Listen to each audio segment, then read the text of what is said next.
Welcome to my channel. This is Magic Storytime Audiobooks, where stories come alive. Don't forget to like, comment, and subscribe to join the adventure. Chapter 11. The Kelpie. Silence followed the close of Kirsty's tale. Wee Davy had taken no harm, for he was fast asleep with his head on her bosom. Alastor was staring into the fire, fancying he saw the worlds of the wimble heating in it. Turkey was cutting at his stick with a blunt pocket-knife and a silent whistle on his puckered lips. I was sorry the story was over and was growing stupid under the reaction from its excitement. I was, however, meditating a strict search for the wimble carved on the knight's tomb. All at once came the sound of a latch lifted in vain, following by a thundering at the outer door which Kirsty had prudently locked. Alastor, Turkey, and I started to our feet, Alastor with a cry of dismay, Turkey grasping his stick. "It's the Kelpie!" cried Alastor. But the harsh voice of the old witch followed, something deadened by the intervening door. "Kirsty! Kirsty!" it cried. "Open the door directly." "No, no, Kirsty," I objected. "She'll shake wee Davy to bits and haul Alastor through the snow. She's afraid to touch me." Turkey thrust the poker in the fire, but Kirsty snatched it out, threw it down, and boxed his ears, which rough proceeding he took with the pleasantest laugh in the world. Kirsty could do what she pleased, for she was no tyrant. She turned to us. "Hush!" she said hurriedly, with a twinkle in her eyes that showed the spirit of fun was predominant.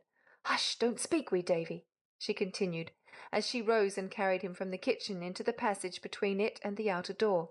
He was scarcely awake.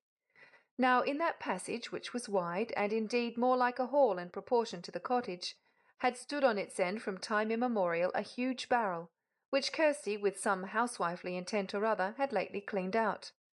Setting Davy down, she and Turkey lifted first me and popped me into it, and then Alastor, for we caught the design at once. Finally she took up wee Davy, and telling him to lie as still as a mouse, dropped him into our arms. I happened to find the open bunghole near my eye and peeped out. The knocking continued. "Wait a bit, Mrs. Mitchell," screamed Kirsty. "Wait till I get my potatoes off the fire." As she spoke, she took the great bow pot in one hand and carried it to the door to pour away the water. When she unlocked and opened the door, I saw through the bunghole a lovely sight, for the moon was shining and the snow was falling thick. In the midst of it stood Mrs. Mitchell, one mass of whiteness. She would have rushed in, but Kirsty's advance with the pot made her give way. And from behind Kirsty, Turkey slipped out and round the corner without being seen. There he stood watching, but busy at the same time kneading snowballs. "And what may you please to want tonight, Mrs. Mitchell?" said Kirsty with great civility. "What should I want but my poor children? They ought to have been in bed an hour ago. Really, Kirsty, you ought to have more sense at your years than to encourage any such goings-on."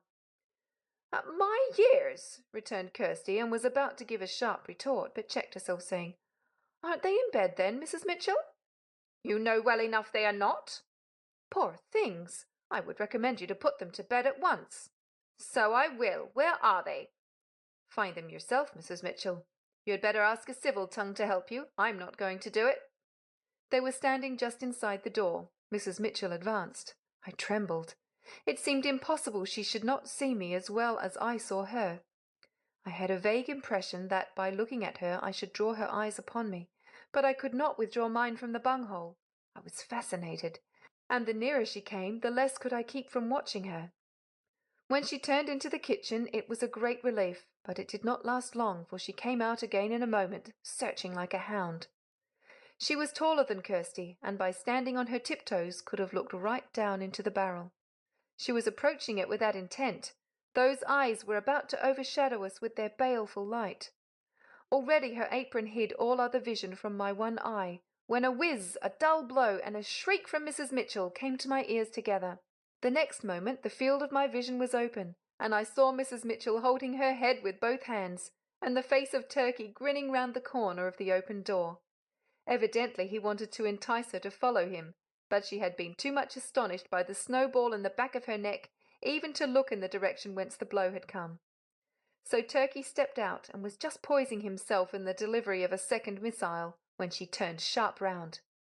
The snowball missed her and came with a great bang against the barrel. Wee Davy gave a cry of alarm, but there was no danger now, for Mrs. Mitchell was off after Turkey.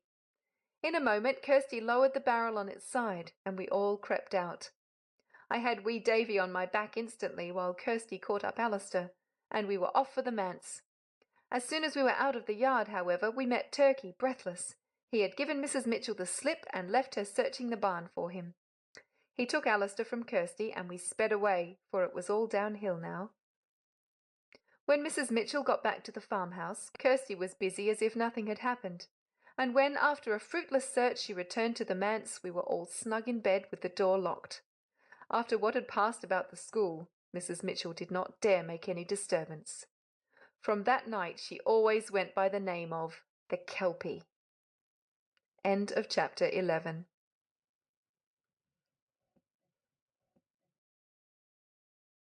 Thank you so much for watching. If you enjoyed the story, don't forget to hit like and leave a comment. And of course, subscribe to Magic Storytime Audiobooks for more magical adventures.